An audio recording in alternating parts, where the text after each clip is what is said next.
Good morning mga kanobi, welcome back sa ating YouTube channel, Pakumabi Vlogs po. Yan. Isang mainit na umaga mga kanobi. Yan, tarik na tarik po yung araw. So for today's video mga kanobi, mag-update lang tayo doon sa ating mga breeders. Silipin natin kung ano nangyari sa mga anak nila. Unahin na natin dito sa sa ating mga split ino. Lang akit lang tayo. Ayan. Pakain tayo ngayon mga kanobi ng egg food. Yan, paborito ng mga alaga natin yan eh. Yung homemade DIY egg food. Tignan natin kung ano na status ng mga anak niya dito. Ayun na. Hello, good morning.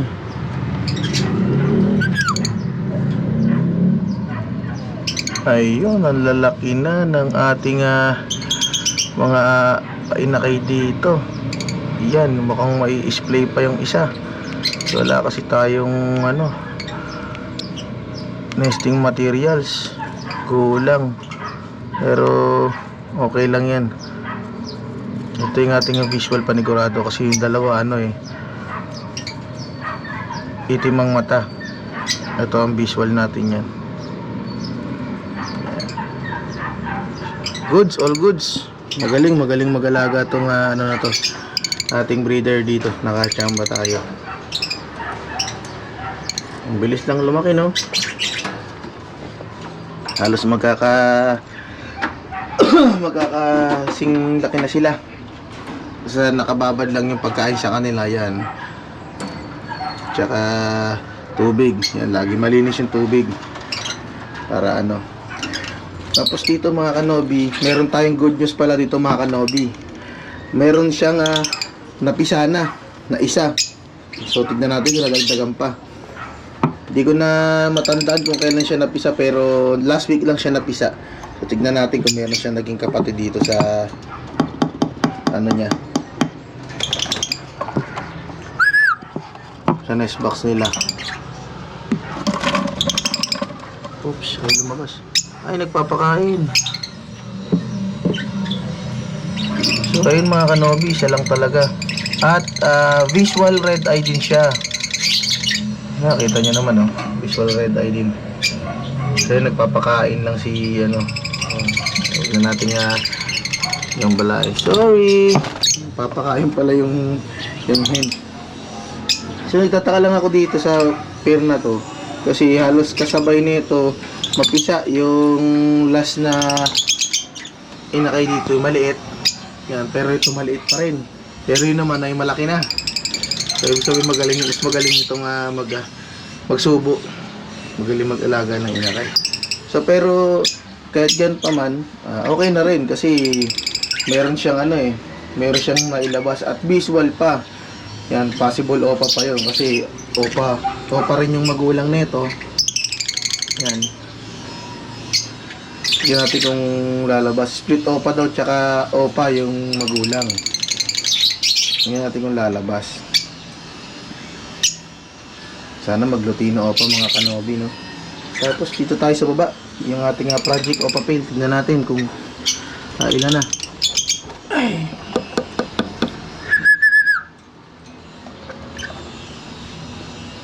Wala agad. Ayun. 5. Meron siyang 5 itlog. Yan. Wala na, didurog na nila yung nesting materials. So hirap talaga kasi ako ngayon kumuha ng malunggay para madagdagan sana. Dito merong 5. Tapos lipat tayo dito. Kasi dito ay nangitlog na rin Kaso di ko naman na-sure kung mag-fertile to. Pero sa tingin ko wala.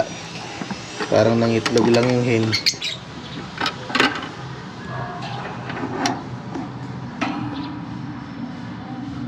Oh.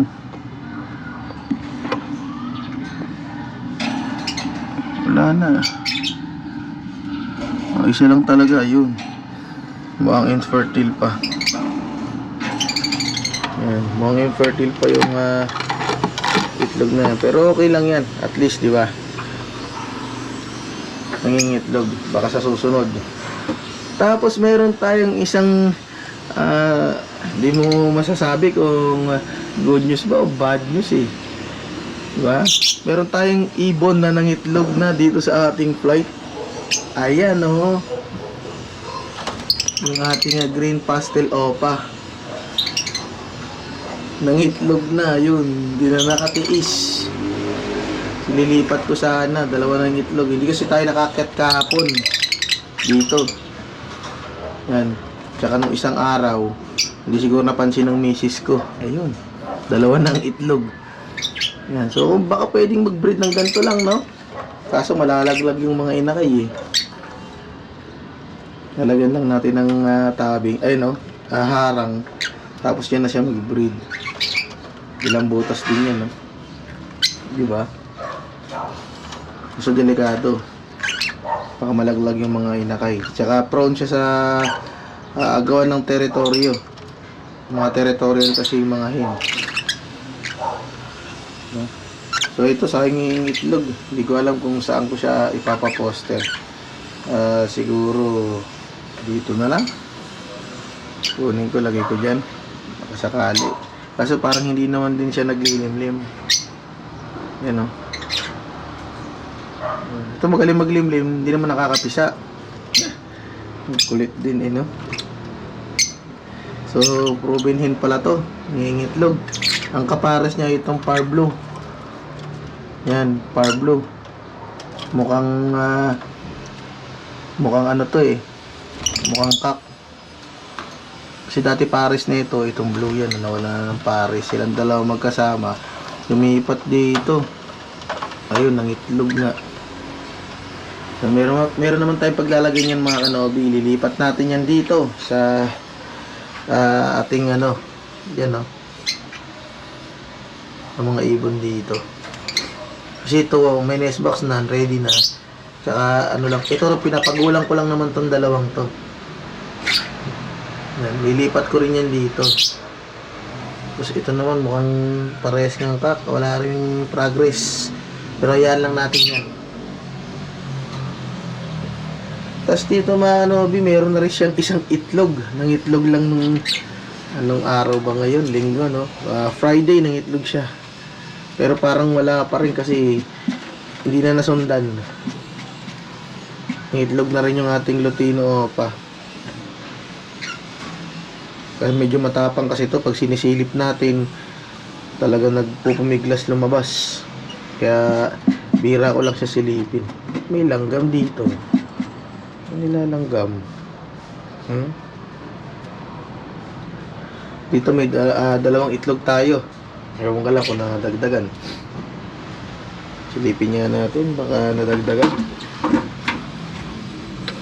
Masanay din sila sa silip-silip.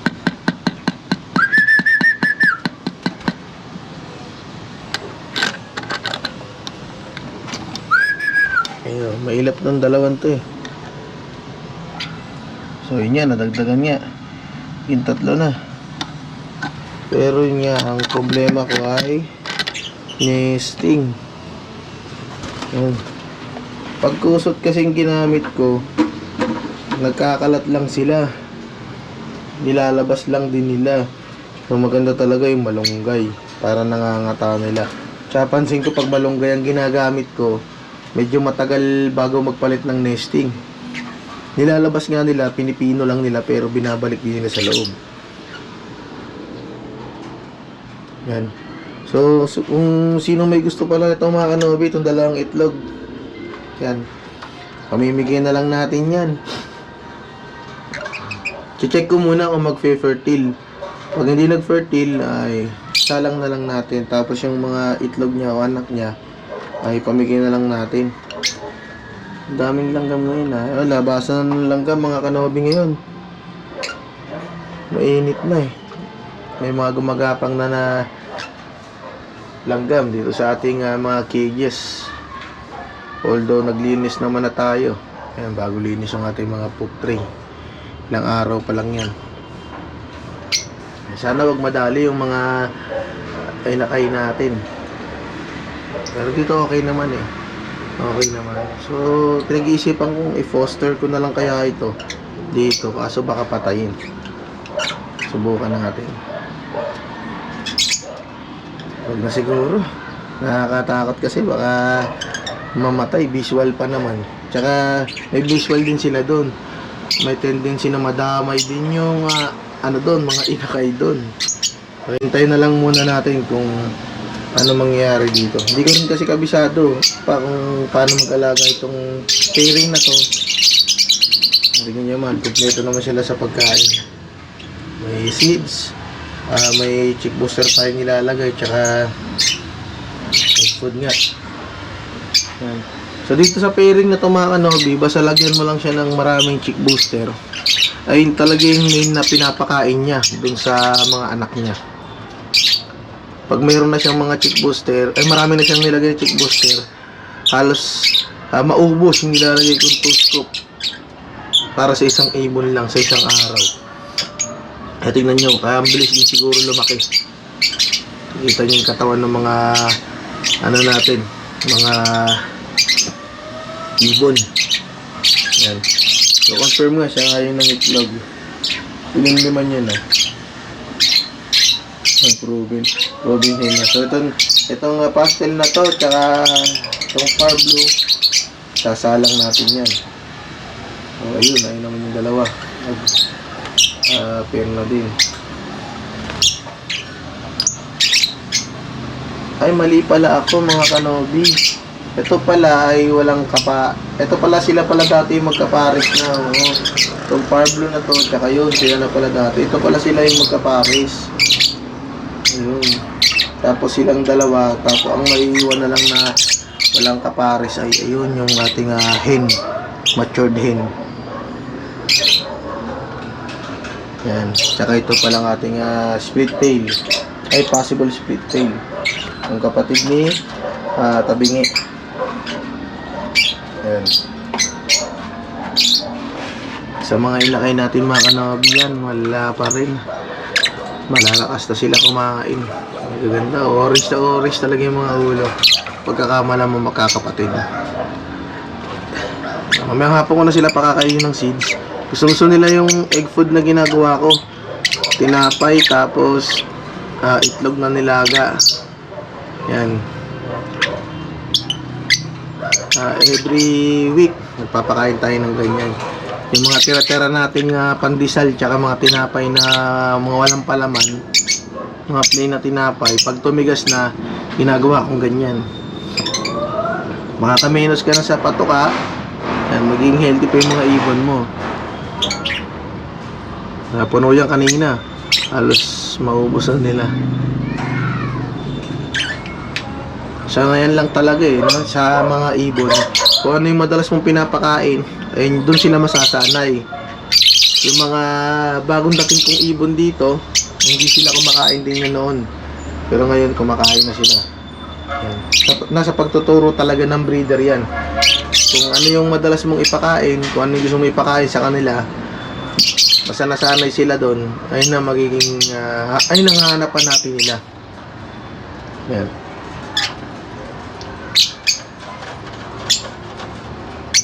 Tapos ako ang ginagamit ko, noon kasi ginagamit ko sa patoka kapag mga red eye, yan, ginagamit kong patoka is yung canary mix o kaya canary tsaka outgrowth lang.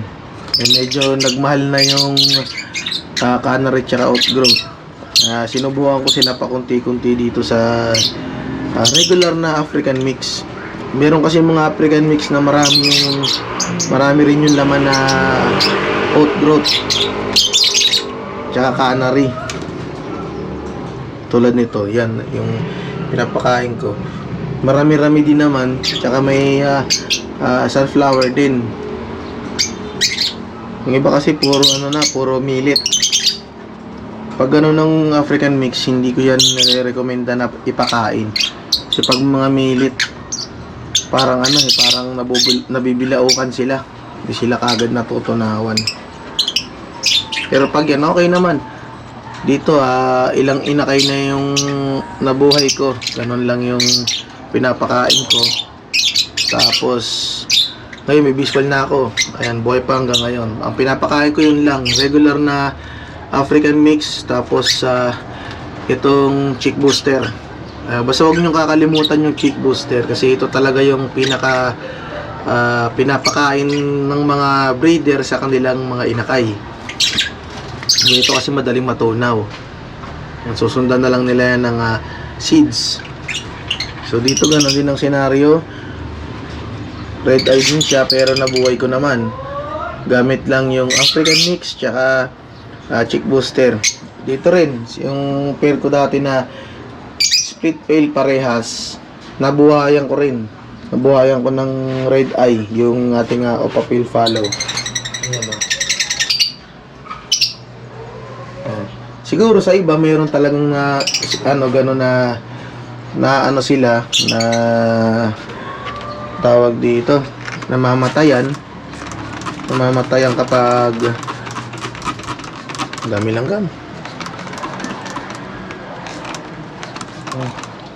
Namamatayan kapag ayun yung pala galing siguro sa loob yan. Siguro balik tayo dun mga kanobi na wala tuloy tayo. Gusto mga langgam itong kukulit eh. Siguro sa ibang breeder talaga merong mga masaselan yung ibon na kapag kinakain nila yung mga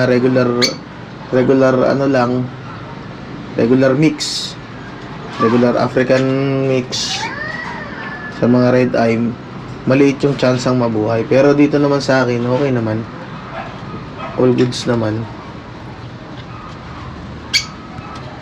Yan, lumabas na. Bakit kaya? May sinilip ko kanina. Wala namang ano dun. Nagkaroon lang ng langgam.